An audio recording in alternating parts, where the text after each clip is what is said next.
मुझे वचन तो देना पड़ा राधे, किंतु यदि राधा ने अनुचित समय पर अलक्ष्मी की सहायता करने की बात कही तो मैं इसे रोक भी नहीं पाऊंगा। और अलक्ष्मी कदाचित ऐसे ही किसी समय की प्रतीक्षा कर रही है। विजय तो मेरी ही होगी।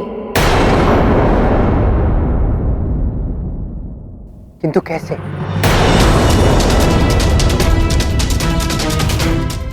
मुझे ये तो ज्ञात नहीं है कि आपकी योजना क्या है, किंतु हाँ, मुझे इतना अवश्य ज्ञात है कि आपकी किसी भी योजना में पिताश्री राधा को फंसने नहीं देंगे। इसलिए मैं आपको यही कहूंगा कि आप अपनी किसी भी योजना में राधा को सम्मिलित मत कीजिए। मुझे तुम्हारे ज्ञान की आवश्यकता नहीं है साम।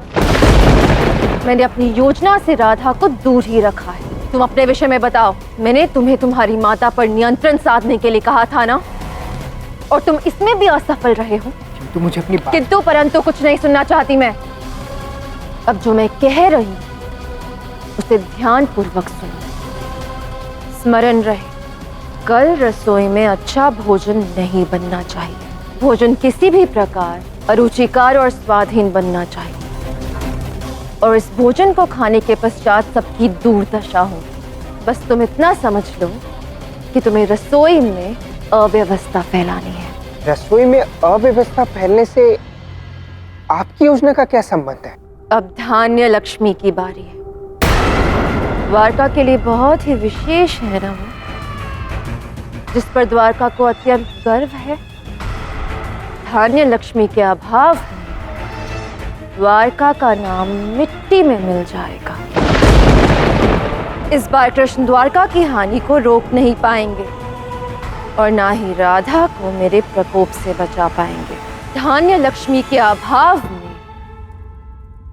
राधा को इस बार श्राप मिलेगा। किंतु ये कैसे संभव है? ये क्या कह रही हैं आप? तुम अपने प्रश्नों पर विराम लगाओ साम, और जो निर्देश मैंने दिया है उसका पालन करो। इस बार कोई त्रुटि नहीं होनी चाहिए।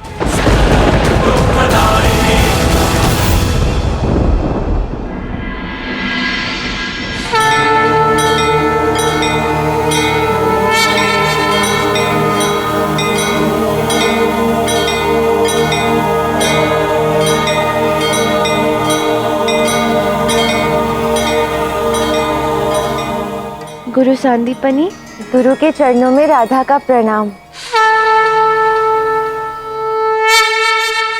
राधा, तुम यहाँ कैसे पुत्री? कल्याण। मैं यहाँ आज एक बहुत ही विशेष कारण से आई हूँ। राधा, संयोग की बात है, बहुत ही महत्वपूर्ण समय पर आई हो। पिछले 11 दिनों से ये यज्ञ यहाँ चल रहा है। हम सब पिछले 11 दिनों से उपवास, जाप और साधना में लीन थे, और आज एकादशी के अवसर पर यह यज्ञ संपूर्ण होने जा रहा है। ये तो मेरा सौभाग्य है कि आज अनुष्ठान के समय मैं यहाँ आई हूँ, और आज मैं कृष्ण की ओर से आज एकादशी के दिन आपको भोजन के लिए निमंत्रण देने आई हूँ।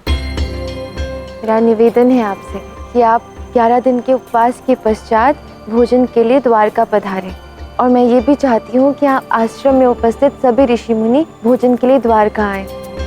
इस विशाल अनुष्ठान में महल की भागीदारी भी होगी, क्योंकि आपके आशीर्वाद के कारण ही तो धन धान्य से परिपूर्ण है हमारी द्वारका। अवश्य पुत्री, ये तो बहुत ही उत्तम विचार है।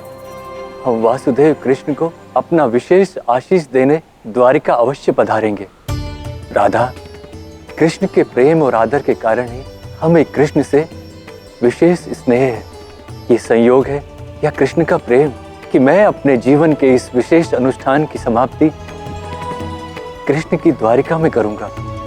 राधा, ये भारतवर्ष के मुख्य ऋषि मुनि हैं जो हमारे अनुष्ठान के लिए आश्रम में पधारे हैं, परंतु हम इनके उत्तम भोजन की व्यवस्था करने में असमर्थ हैं। और ये कृष्ण का प्रेम ही है कि उसे अपने गुरु की दुविधा का आभास हो गया। ये है वास्तविक गुरु प्रेम। हम सभी को आपकी प्रतीक्षा रहेगी, और हाँ, द्वारका की परंपरा के अनुरूप ऋषि मुनियों के भोजन में कोई अभाव नहीं होगा। राधा, कृष्ण से कहो हमने उनका निमंत्रण स्वीकार कर लिया है, आपकी अनुमति ही द्वारका के लिए सौभाग्य है। मेरा प्रणाम स्वीकार कीजिए गुरुदेव और मुझे आज्ञा दीजिए।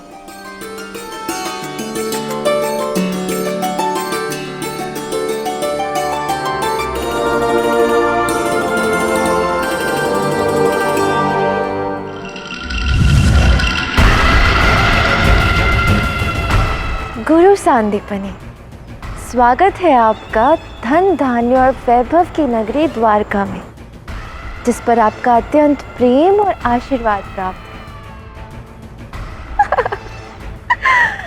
किंतु अब आपका क्रोध और श्राप मिलेगा द्वारका की नगरी को। मैंने आपको नहीं, द्वारका की दुर्गति को आमंत्रित किया है।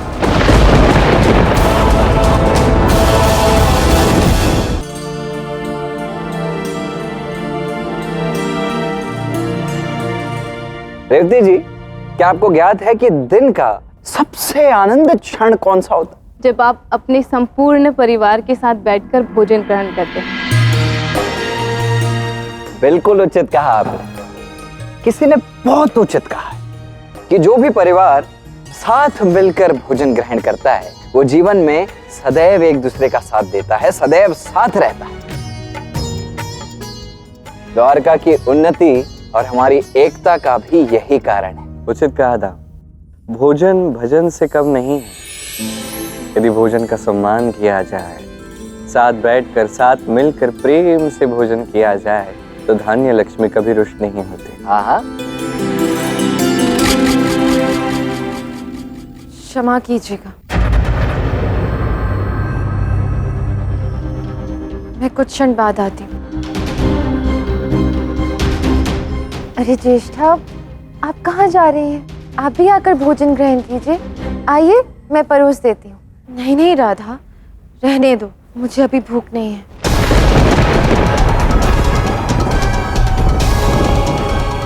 लगता है किसी कारण से ज्येष्ठा चिंता में है, पर बताना नहीं चाहती।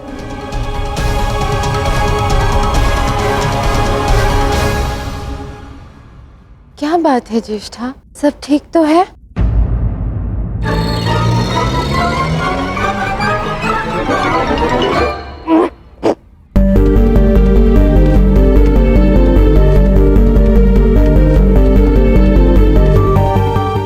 भोजन करने का तो तनिक भी मन नहीं है मेरा। ऐसा स्वादहीन भोजन करने से तो अच्छा मैं ऐसे ही सो जाऊं।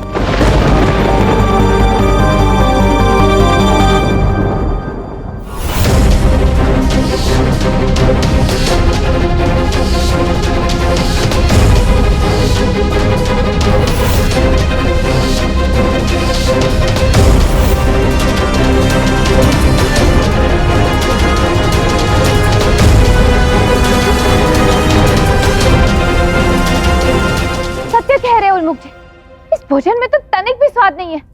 किसने बनाया है भोजन?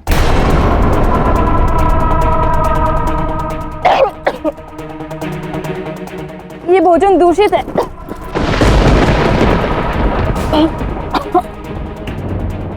सत्य कहा, अत्यंत ही स्वादहीन भोजन है।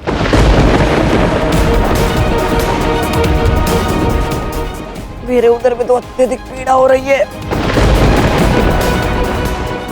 ऐसा भोजन हमारे रसोई घर में बनता है। मैं नहीं करूंगी ऐसा भोजन।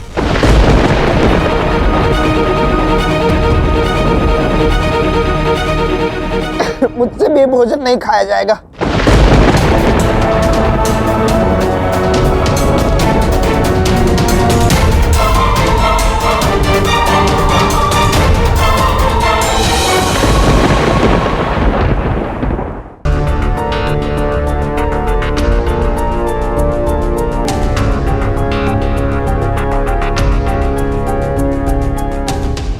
हुआ राधा, ये सब के सब भोजन त्याग कर क्यों जा रहे हैं? ज्ञात नहीं, ऐसा तो पहले कभी नहीं हुआ। किंतु ज्येष्ठा, आपको क्या हुआ है? आप इतनी चिंतित क्यों हैं? क्या बताऊं राधा, चिंता के कारण तो मेरी भूख प्यास ही मिट गई है। ऐसा क्या हुआ है? मैं जिसे खोज रही थी ना राधा, उसका पता चल गया है। मुझे आज उससे मिलने जाना होगा, ये अत्यंत आवश्यक है। कहाँ रहते हैं वो? यही द्वारका में। किसी ने मुझे बताया है कि आज वो संध्या में नदी के किनारे आएगा। अरे वाह, ये तो बहुत अच्छी बात है। किंतु इसमें भूख प्यास न लगने वाली कौन सी बात है? अच्छा है ना, आप संध्या में जाकर उससे मिल लेना। हाँ, मैं जाऊंगी तो, किंतु मुझे घबराहट हो रही है। क्या तुम मेरे साथ चलोगी राधा? मना मत करना। देखो, तुमने मुझे वचन दिया था कि तुम मेरी सहायता करोगी। हाँ हाँ, क्यों नहीं, मैं भी संध्या में आपके साथ चलूंगी।